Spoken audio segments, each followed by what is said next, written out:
You ask Tiger to solve. This deals with linear equations with one unknown.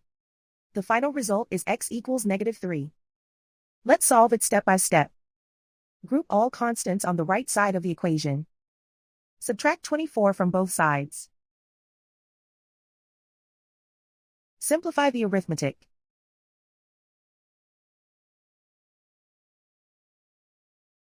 Isolate the x. Divide both sides by 8. Simplify the fraction.